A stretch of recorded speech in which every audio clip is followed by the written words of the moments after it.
لا إله إلا الله محمد رسول الله عليه صلاة الله وآله والأحبة. Assalamualaikum warahmatullahi wabarakatuh. Pada kesempatan yang berbahagia ini, kita akan mengisahkan tentang seorang sahabat Rasulullah SAW yang fakir dan sedekahnya mampu menggetarkan arasy Allah Subhanahu wa Ta'ala. Bagaimana kisahnya? Tonton video ini sampai akhir agar tidak terjadi kesalahpahaman. Terima kasih. Pada bulan Sya'ban di tahun 9 Hijriah, ketika itu musim paceklik sedang melanda kota Madinah dan sekitarnya. Angin di musim itu juga membawa hawa panas. Debu-debu berterbangan mengotori atap-atap dan halaman rumah penduduk kota Madinah. Di musim panas seperti itu, biasanya penduduk kota Madinah lebih suka menetap di rumah atau tinggal di kebun-kebun mereka, sambil memetik kurma yang segar, karena pohon kurma berbuahnya justru pada musim panas. Akan tetapi kondisi politik Islam pada saat itu keadaannya sangat luar biasa, yang diakibatkan dari dampak kemenangan demi kemenangan yang diraih oleh pasukan Islam, terutama setelah Fathul Makkah dan Perang Hunain. Di samping itu juga, setelah Rasulullah SAW mengirimkan surat kepada seluruh raja di dunia ini, yakni mengajak mereka untuk masuk Islam atau harus membayar jizyah. Karena pada saat itu tersebar berita bahwa bangsa Romawi, yang merupakan bangsa dan kerajaan terkuat dan terbesar pada masa itu, sedang melakukan persiapan besar-besaran akibat ketidakpuasan mereka akan hasil perang Mu'tah, yang mana pasukan Islam yang jumlahnya hanya 3.000 pasukan berhasil mengalahkan 200.000 pasukan gabungan Romawi dan beberapa kabilah yang musyrik. Kasak-kusuk pun merebak di kalangan kaum muslimin akan adanya pembalasan dari pasukan Romawi yang akan menyerang daerah yang telah dikuasai kaum muslimin dan bahkan menuju kota Madinah. Dan disinilah letak kisah seorang sahabat Rasulullah SAW, yaitu Ulbah bin Zaid.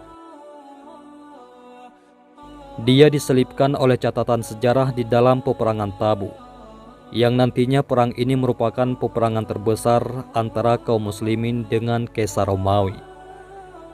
Tidak biasanya Rasulullah SAW mengumumkan secara langsung akan kemana tujuan peperangannya.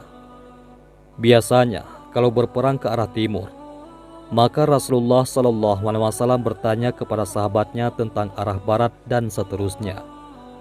Akan tetapi keberangkatan perang kali ini sangat jelas tujuannya, yaitu Tabuk, suatu daerah yang sangat jauh bagi bangsa Arab untuk ditempuh ketika itu. Coba lihat apa yang dilakukan orang-orang munafik pada saat itu. Mereka merasa bimbang, gelisah, gundah karena membayangkan perjalanan yang sangat jauh. Di antara mereka saling mengatakan, seharusnya keberangkatan ini tidak pada musim panas. Maka Allah Subhanahu wa Ta'ala menurunkan ayat yang berkaitan dengan mereka. Dan berkatalah orang-orang munafik, janganlah pergi berperang di musim panas ini. Katakanlah ya Muhammad, api neraka jahanam lebih panas, jika saja mereka mau mengerti. Al-Quran Surah At-Taubah ayat 81. Suatu kali Rasulullah SAW ingin menguji salah seorang dari mereka, yaitu Ja'ad bin Qais. Rasulullah SAW bersabda, "Wahai Ja'ad, bagaimana menurutmu jika kita pergi berperang melawan Bani Asfar, yaitu orang Romawi?" Dia pun menjawab, "Izinkanlah aku untuk tidak berangkat perang, dan jangan jatuhkan aku ke dalam fitnah ataupun ujian. Demi Allah ya Rasulullah, kaumku sangat tahu bahwa aku adalah orang yang paling mudah tergoda dengan wanita di antara mereka. Dan aku takut kalau nantinya aku melihat wanita Romawi, aku tidak akan tahan. Aku tidak bisa menahan hawa nafsuku." Rasulullah SAW pun berpaling dan bersabda, "Engkau aku izinkan untuk tidak berangkat berperang, wahai Ja'ad. Padahal Ja'ad bin Qais hanya beralasan agar dia tidak berangkat untuk menuju perang.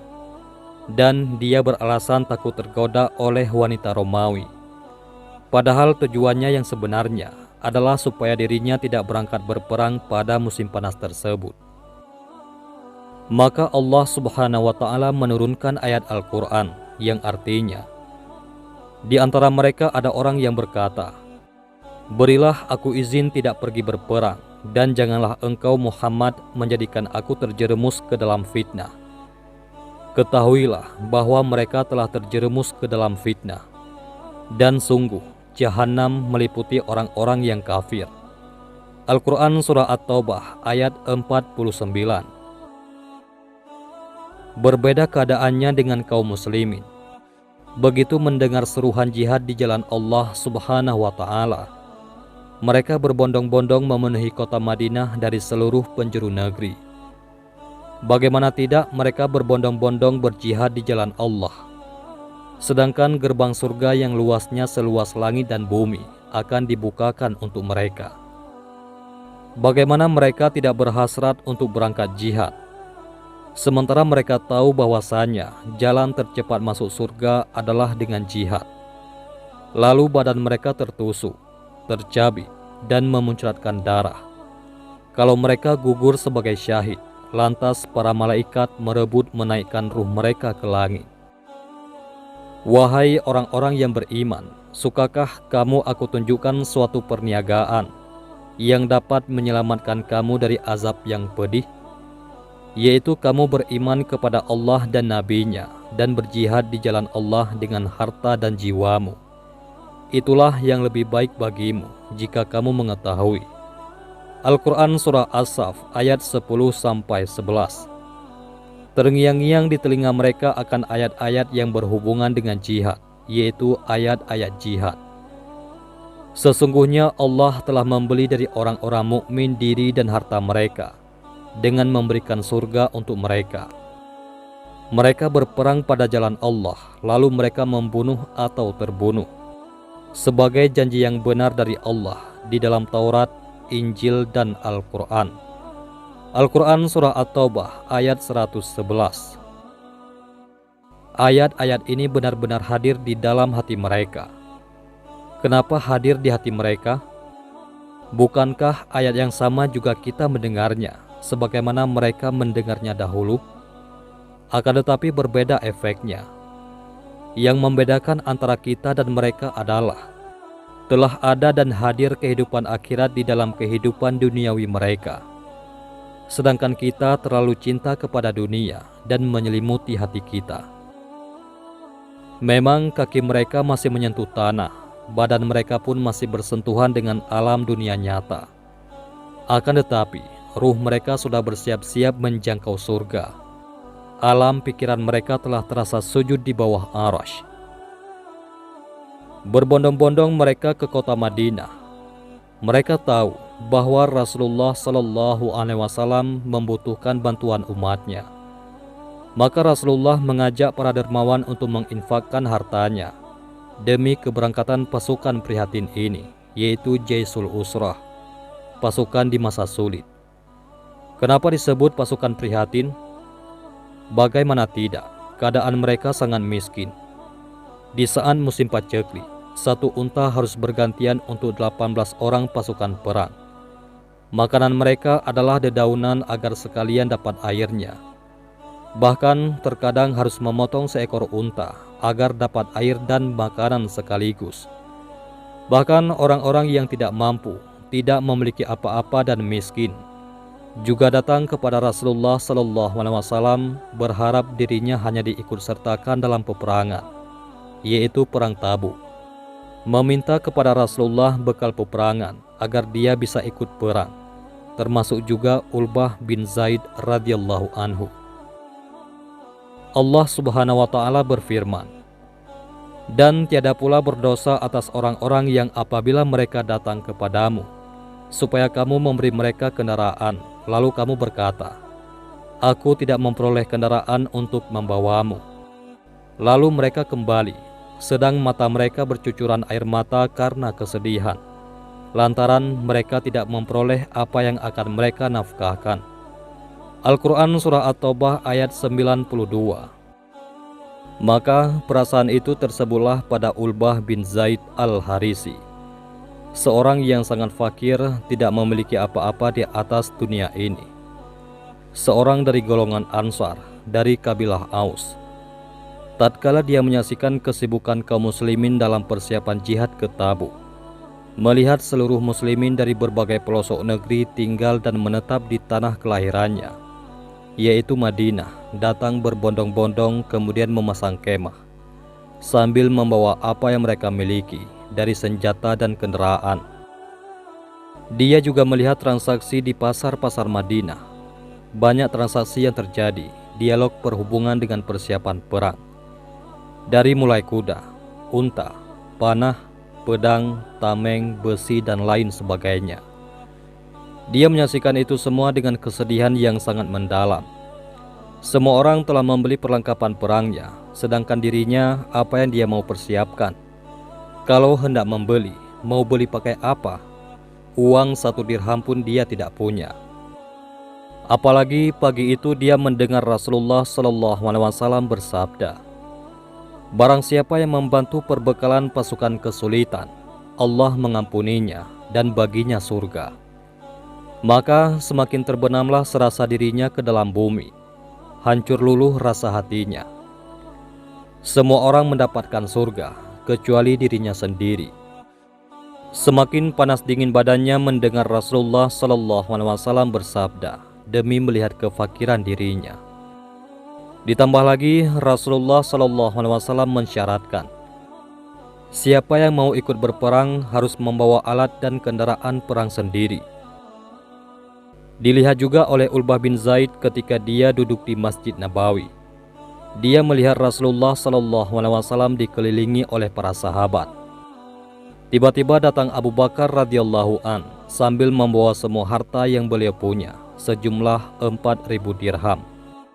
Ketika ditanya oleh Rasulullah SAW, "Ya Abu Bakar, apa yang engkau tinggalkan untuk keluargamu?" Abu Bakar radhiyallahu an menjawab, "Aku tinggalkan untuk mereka Allah dan Rasul-Nya."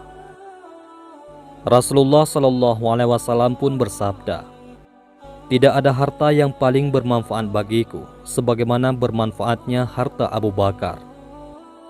Umar bin Khattab radhiyallahu an pun datang membawa setengah hartanya. Utsman bin Affan radhiyallahu an membawa 1.000 dinar dalam pakaiannya. Bahkan kafilah dagangnya yang hendak berangkat ke Syam, sejumlah 200 ekor unta lengkap dengan barang-barangnya, dia keluarkan sebagai sedekah. Ditambah lagi dengan 100 ekor unta, lalu ditambahnya lagi 1.000 dinar uang kontan. Maka Rasulullah SAW pun bersabda, "Ya Allah, aku mohon kepadamu, ridailah Utsman. Sesungguhnya aku telah ridha kepadanya." Tak lama setelah itu, sampailah perniagaan yang baru datang dari Syam, sejumlah 1.000 ekor unta beserta isinya. Tiba-tiba datanglah para tengkulak, yakni orang-orang yang memberi pinjaman, hendak membeli perniagaan tersebut. Salah seorang dari mereka berkata, "Ya Utsman, kami ingin membeli 2 kali lipat." "Tidak," jawab Utsman bin Affan, "karena ada yang berani membeli lebih tinggi daripada penawaran kalian." Mereka berkata, "Kami beli 3 kali lipat dari harga yang kamu dapatkan." "Tidak, belum cukup kalau cuma 3 kali lipat," jawab Utsman bin Affan. Akhirnya terjadilah tawar-menawar. "Kami akan membeli 10 kali lipat ya Utsman," kata mereka. Utsman radhiyallahu an pun berkata, "Tuan-tuan sekalian, apa ada di antara tuan-tuan yang hendak membelinya 700 kali lipat?" "Apa?" kata mereka. "Gila engkau Utsman, siapa pula yang sampai menawar hingga 700 kali lipat?" Utsman radhiyallahu an pun menjawab dan membacakan ayat. Perumpamaan nafkah yang dikeluarkan oleh orang-orang yang menafkahkan hartanya di jalan Allah adalah serupa dengan sebuah butir benih yang menumbuhkan 7 bulir. Pada tiap-tiap bulir 100 biji. Al-Quran Surah Al-Baqarah ayat 261. Saksikanlah wahai para tengkulak, Semua barang perniagaan yang ada di sini, seluruhnya aku infakkan di jalan Allah Subhanahu wa Ta'ala. Tidak lama kemudian, datanglah pula Abdurrahman bin Auf, sang dermawan yang membawa 200 ukiah perak. Datang pula Abbas bin Abdul Muthalib, yakni paman Rasulullah Sallallahu Alaihi Wasallam, Thalhah bin Ubaidillah, Sa'ad bin Ubadah, Muhammad bin Maslamah, yang mereka semua berinfak di depan mata Ulbah bin Zaid. Dia juga melihat kedatangan orang-orang yang kurang berada membawa infak semampunya. Dimulai dari Hashim bin Abdi membawa 70 wasak kurma. Ada yang membawa 2 mud, bahkan 1 mud kurma.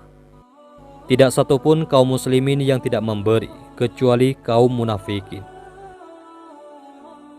Apa yang dirasakan oleh Ulbah selain kesedihan yang sangat? Apa yang bisa dia perbuat, sementara dia tidak punya apa-apa?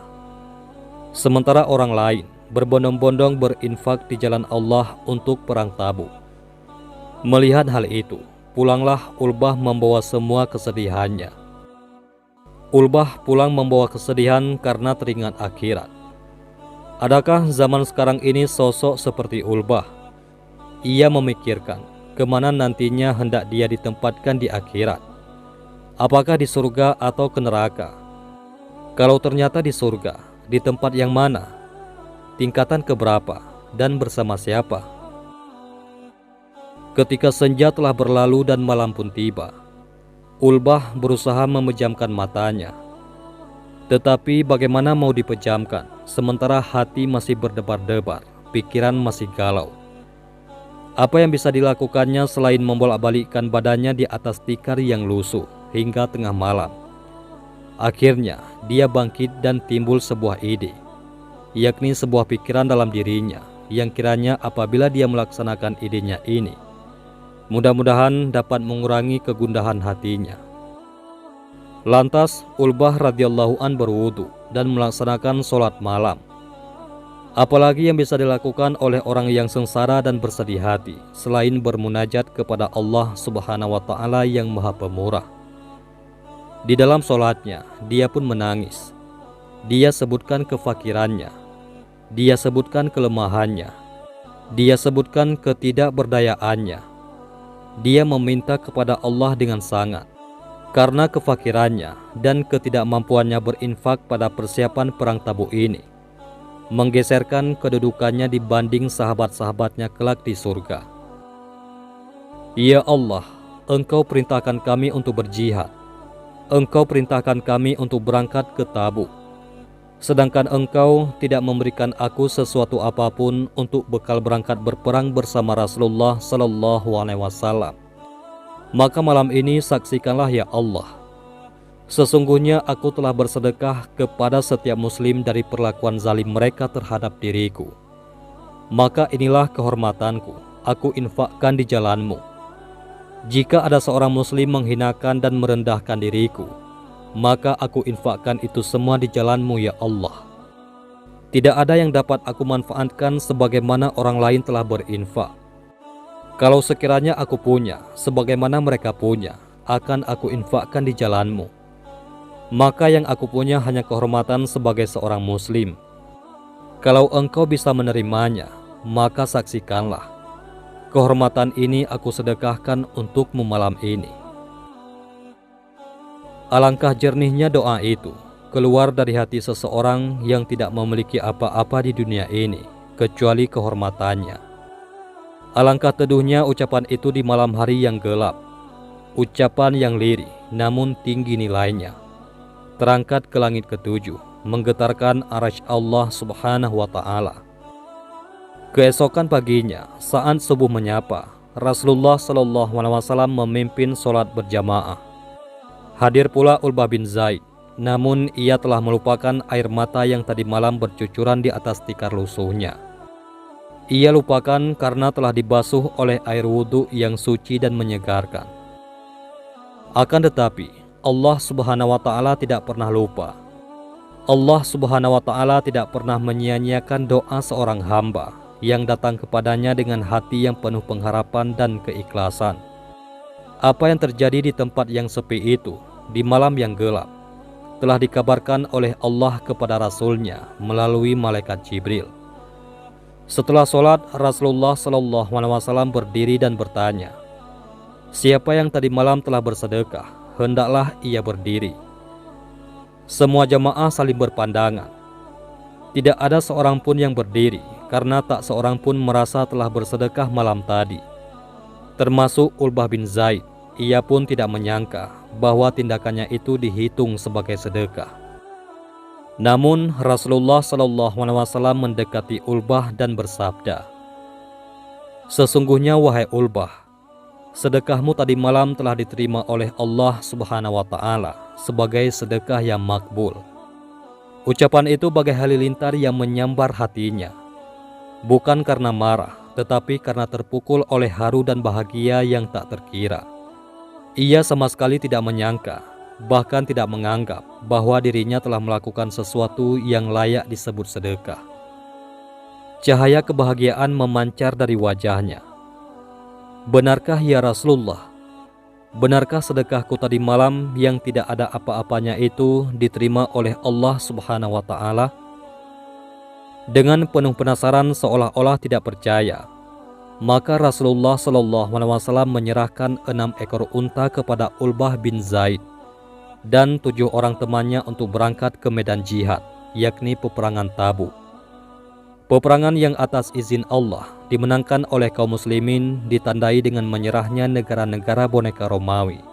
Wallahu a'lam bissawab. Demikianlah Ulbah bin Zaid, yaitu seorang fakir yang sangat takut tidak mendapatkan surga sebab tidak mampu bersedekah. Allah Subhanahu wa Ta'ala tidak akan mempersulit hambanya untuk melakukan kebajikan. Maka kita harus bersyukur dan segera memulai bersedekah demi mengharapkan surganya Allah. Karena harta benda yang kita miliki hanyalah titipan dari Allah Subhanahu wa Ta'ala. Demikianlah video ini, mudah-mudahan bermanfaat. Wabillahi taufik wal hidayah. Wassalamualaikum warahmatullahi wabarakatuh.